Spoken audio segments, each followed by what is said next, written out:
io sono Ignazio Miraglia.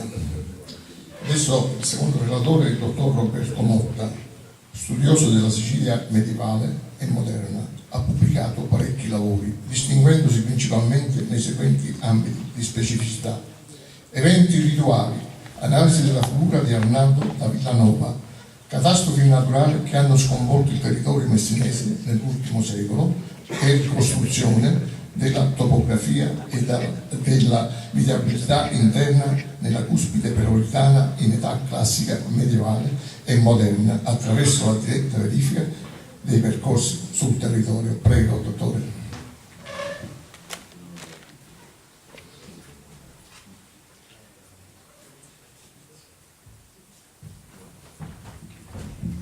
La relazione del dottore Motta si intitola Sulle tracce di Adelaide del Vasto e dell'Eleonora d'Angiò. Grazie, dottoressa.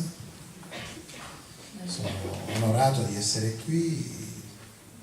Mi ha molto commosso l'introduzione dell'avvocato Giorgiani, anche perché sono venuto tanti anni fa qua e avevo conosciuto gli zii. Ecco, questa è la...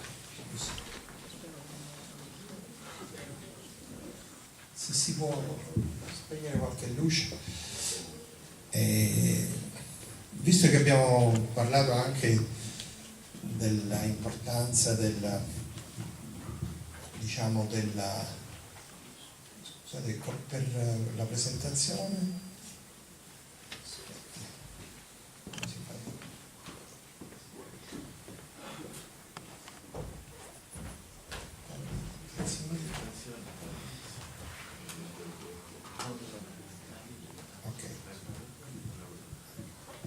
Allora, visto che abbiamo parlato anche dei beni culturali, del turismo, io anche per preparare questa relazione ho girato, io conosco molto approfonditamente, diciamo, il territorio del messinese, un giro da 40 anni, quindi sono un po' presuntuoso, però penso di conoscerlo. E di recente sono appunto andato per preparare questa relazione anche a Paternò, ma per riuscire a entrare nel castello, poterlo visitare, sono passate 2 settimane, 3 settimane, ho dovuto, diciamo, intercedere attraverso amici. Ma voglio dire, avete idea, il castello di Paternò è un monumento stupendo, bellissimo, interessantissimo. C'è una cappella del 300 che merita un assoluto rispetto. Eppure io per andare a vederlo ho dovuto penare, insomma, mettermi d'accordo, il comune non risponde.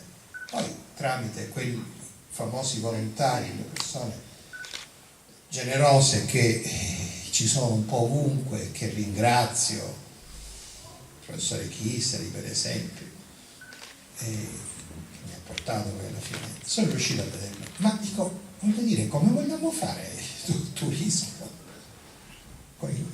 Se poi non diamo la possibilità alle persone, se non a costo di impresa, di andare a vedere questi luoghi. Andate i musei sono chiusi la domenica, nei giorni festivi di solito sono chiusi, i pomeriggi sono chiusi, ma non so, mi chiedo io con quale criterio vogliamo andare avanti. Questo, scusatemi, ma lo devo dire. E aggiungo che nella vicina Calabria, non a Trento, nella vicina Calabria mi sembra che le cose si muovano un poco meglio. E non mi meraviglia Matera, che già da tempo io conoscevo, perché diciamo l'attività di cooperative, comunque di giovani, si è messa in moto valorizzando i beni. Scusate, ma no, volevo precisare, purtroppo però poi i politici vengono, no, non ci sono. Allora, passo avanti. Devo dire che questa relazione nasce un po' così per caso, perché diciamo, come capita un po' nella vita, certe volte le persone o le situazioni ti vengono, o i libri ti vengono incontro, non sei tu che li cerchi ma ti vengono incontro. In questo caso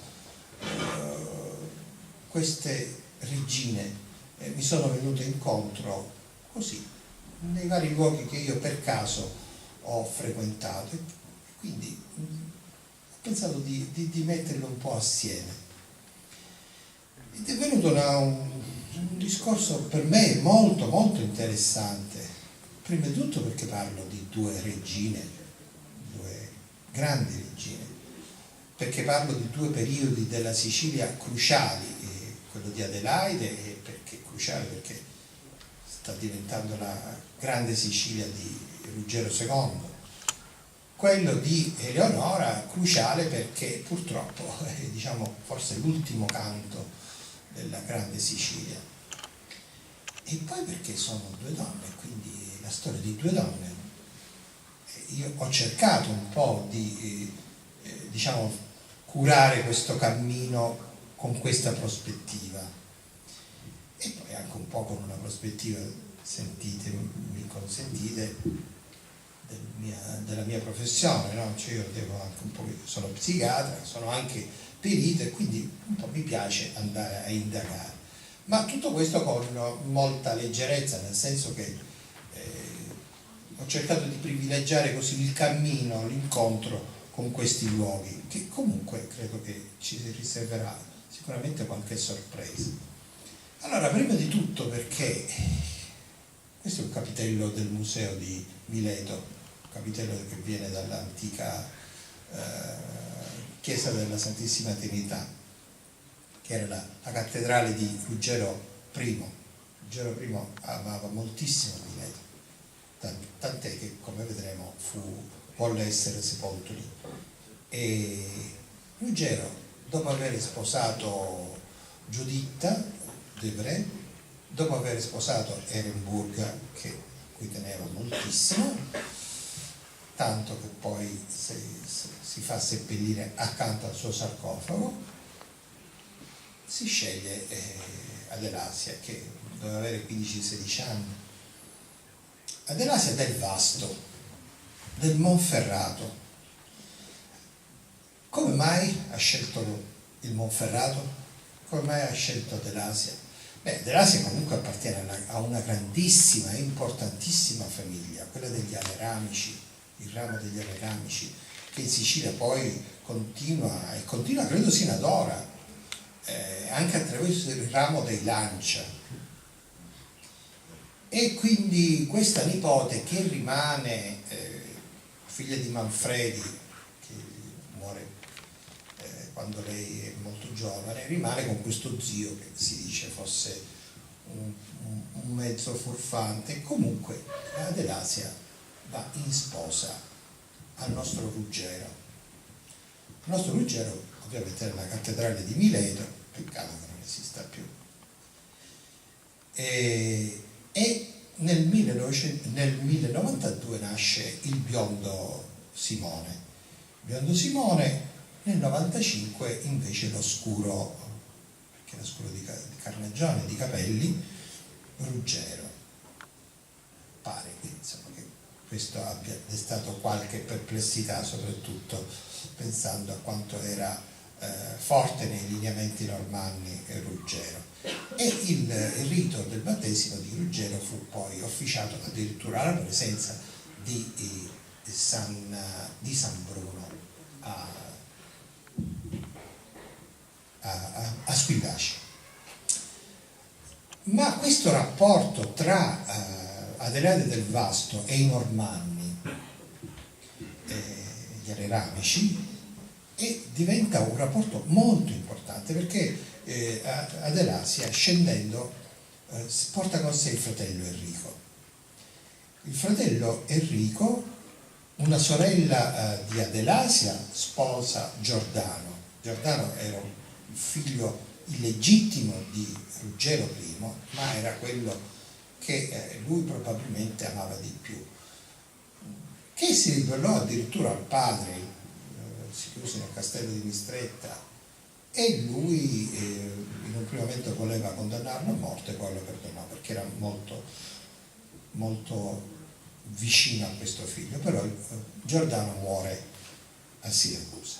Il fratello di Adelasia, Enrico, sempre un aleramico, sposa Flandina, che era l'altra sorella di Ruggero, e gli dà in dote la contea di Paternò, che è una contea grossissima, che si estende sino a Piazza, sino a Nicosia, Butera, insomma molto molto molto ampia questa contea. E forse questo è uno delle coincidenze nella storia, come vedremo nella storia delle due regine, perché tutte e due privilegeranno molto questo grande territorio, che è un po' un territorio ancora oggi secondo me affascinante, a parte le sue presenze, ma anche perché io devo dire ci sento un po' il sapore di una caratteristica di questi coloni lombardi, o meglio non lombardi, scusate, del Monferrato, che in gran flotta sono venuti a stare in questi luoghi. Non dovevano essere pochi questi piemontesi e liguri. Questa piccola diciamo inframezzatura, perché questo è il monastero di Mili, dove fu sepolto Giordano, di cui vi ho parlato prima. Questo per dirvi che ovviamente il monastero di Mili non si può vedere, è chiuso, è impossibile visitare, e poi diciamo che vogliamo portare avanti i beni culturali. Adelasia, come mi viene incontro? Mi viene incontro con la chiesa di Santa Maria della Valle di Giosafat, che è sotto il castello di Paternò e che lei fonda, e che è la prima chiesa dei carmelitani in Sicilia, probabilmente in Europa. Ed è interessante perché proprio dentro questa chiesa c'è una lapide che un po' contiene un evidente errore, dove Adelizia, appunto moglie di Ruggero, dice Adelizia Adelasia, fondò questo tempio, anche se dice in una data completamente fuori senso, perché in quella data non era nemmeno sposata. Bella, molto bella, vi consiglio di andarla a vedere, come vi consiglio di andare a visitare Paternò. Questo è il portale sempre della chiesa di Santa Maria della Valle di Giosafat, ovviamente sotto il castello, e la bifora del castello, da cui si vede il bellissimo panorama.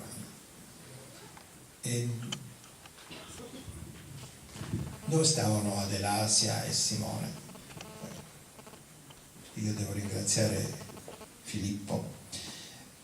Lasciatemi dire, anche per rispetto, come dire, a questi luoghi, per aggancio con questi luoghi, ma forse stavano al monastero stavano al monastero di Mandanici, di Santa Maria, che vedete sulla sinistra. Rossitto in un suo studio diceva che il figlio Simone, il figlio di Ruggero, era morto ed si era ammalato, e poi era stato portato a Gala lungo questa strada che vedete sulla sinistra, che è la strada che attraversa i monti, e che non è una strada importante, che ancora tanti pellegrini che vanno a Tindari conoscono. E poi Imbesi, nel suo bellissimo articolo sulla lapide sepolcrale, ha fatto vedere che il famoso monumento che doveva essere prima a Galla e che poi era il Basiliale di Barcellona non è il monumento del figlio Simone. Veramente complimenti. Filippo, non c'è? Ah, scusate. Però era probabilmente il camerario di Simone. C'è la tradizione appunto che Adelasia andasse a pregare nella grotta di Santa Venera, e quello è il campanile di Gala. Com'era 30 anni fa? Forse era pure meglio. E allora i due fratelli crescono assieme e sembra che Ruggero, diciamo, prevaricasse un po' il povero Simone. Quanto tempo ho ancora? 10 minuti. Prevaricasse un poco il povero Simone e gli dicesse che si capiva che era lui quello che sarebbe dovuto diventare il re. Questo è un trifollaro normanno del Museo di Mileto di Vibo Valentia, che vi consiglio di andare a vedere perché è bellissimo. Muore Ruggero, quindi Adelasia rimane da sola con il fratello Enrico. Questo è il sarcofago che accoglieva Ruggero e che attualmente al Museo Nazionale di Napoli, nonostante sia stato richiesto dal museo di Vibo. E questo è lo scritto che vi dicevo di Filippo, dove appunto l'ipotesi che faceva Rossitto, che è durata come leggenda, che l'astra tombale appartenesse a Simone, viene confutata veramente in maniera molto, molto interessante. E Filippo dice che ipotizza che sia stato il camerario, questa lastra sia stata quella del camerario di Simone, quindi comunque in qualche modo è rimasto vicino. Il periodo in cui Adelasia rimane da sola è un periodo complesso, tra l'altro deve sedare una rivolta a Patti, la rivolta di Focerò, e vive vicina a Roberto di Borgogna, non si sa quanto fosse lei vicina. Questo vestito è un vestito che ha fatto la sarta di Patti nella rievocazione di Adelasia. Questa è la pergamena, che dicono la pergamena è il più antico documento cartaceo d'Europa, sempre ad opera di Adelasia. E nel 1112 diventa re Ruggero e Adelaide parte decidono di fare questo matrimonio con Baldovino di Gerusalemme. Matrimonio anche questo un po' particolare, un po' strano, perché Baldovino non era un personaggio nobile ed elegante e probabilmente si sapeva che non era un personaggio così elegante.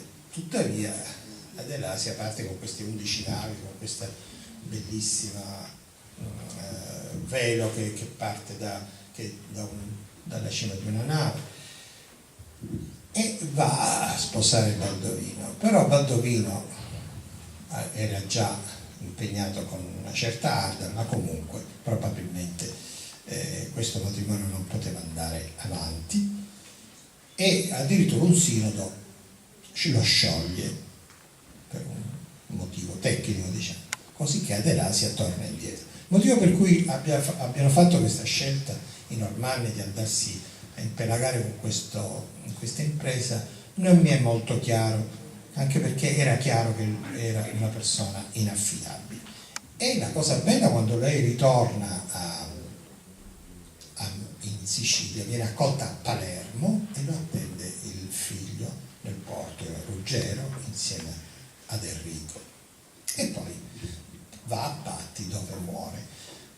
Qualche piccolissima riflessione sul sarcofago che c'è a Patti, che sicuramente è di età rinascimentale e che nell'ultima ispezione che c'è stata, io qui riassumo, nel 1947, dopo i bombardamenti, rivelava appunto la presenza di ossa, un pezzo di cranio.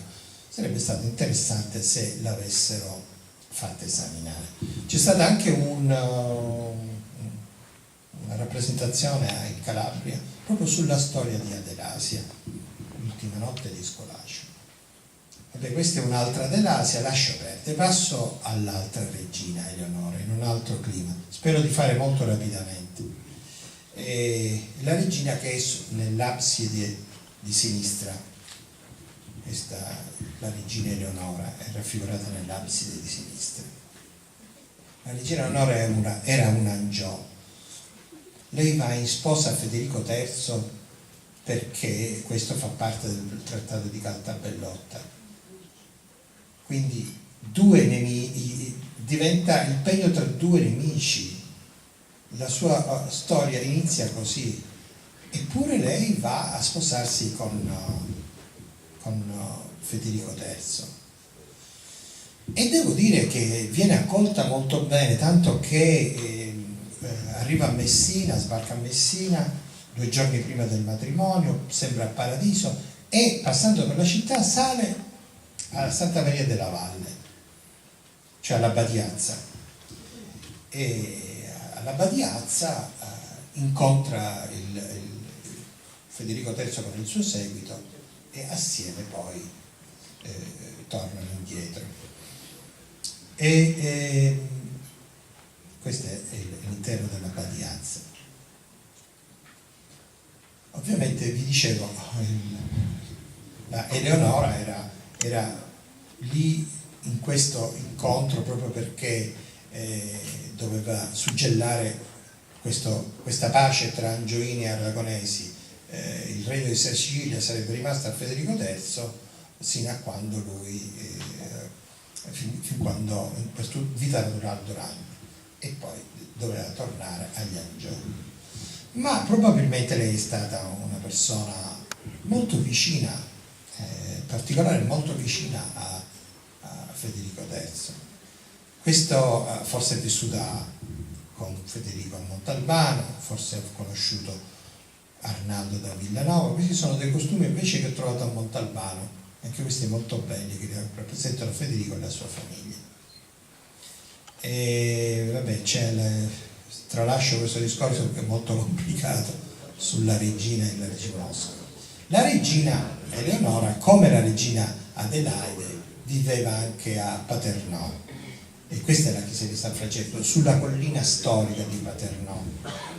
Probabilmente anche ha fondato il Duomo di Enna, perché nel Duomo di Enna, dopo aver partorito il figlio Pietro, il Duomo di Enna è molto bello, e abbiamo una traccia della sua famiglia a Trapani, nella chiesa oggi di San Domenico, dove c'è una bellissima cappella con affreschi del 300, affreschi dei crociati, e lì è sepolto il suo figlio Manfredi, che morì cadendo da cavallo, molto molto piccolo, era molto giovane.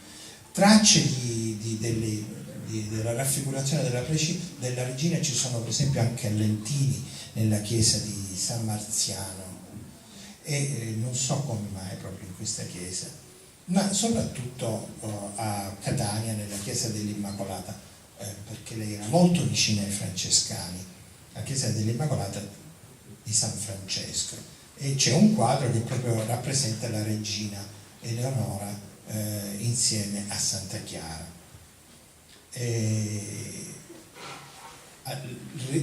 Federico III gli assegnò questa camera regginale, che sostanzialmente comprendeva un po' i territori anche questi di Paternò, Butera, insomma intorno all'Etna, e in particolare c'è rimasto un luogo veramente un po' enigmatico a Belpasso, si chiama la Cisterna della Regina, che è attribuita alla regina Eleonora. Questo luogo, dove c'è una grande cisterna d'acqua, c'è anche una grande, diciamo di diametro circa 35 metri, profonda 2-3 metri, che sembra, diciamo, servisse a raccogliere le acque, anche se è un luogo molto particolare. C'è anche un altarino dove è raffigurata sempre la stessa regina. La regina viveva molto in questi luoghi, tra la Belpasso e San Nicolò Ravenna e Catania. E oggi c'è associazione di Belpasso che ha ripreso tutti questi sentieri della regina. Ecco, sono le immagini di questo posto molto affascinante, proprio molto vicino a Belpasso. E questo invece è San Nicolò l'Arena, dove la regina, dopo la morte del marito Federico III, si ritirò in preghiera nell'eremo benedettino e ne uscì solo per essere sepolta appunto come lei aveva voluto, nella chiesa di San Francesco dell'Immacolata, che è a Catania, proprio in centro, dove c'è una targa che la ricorda proprio il fatto che lei è stata lì seppellita. Chiudo con il sarcofago di Federico III in una cappella del Duomo bellissimo, molto, molto riservato nel Duomo, dopo molto riservo, e il sarcofago di Costanza, che è sposa di Federico IV di Aragona, ma è un sarcofago molto bello perché c'è un bellissimo bassorilievo. Scusatemi se mi sono allungato, grazie.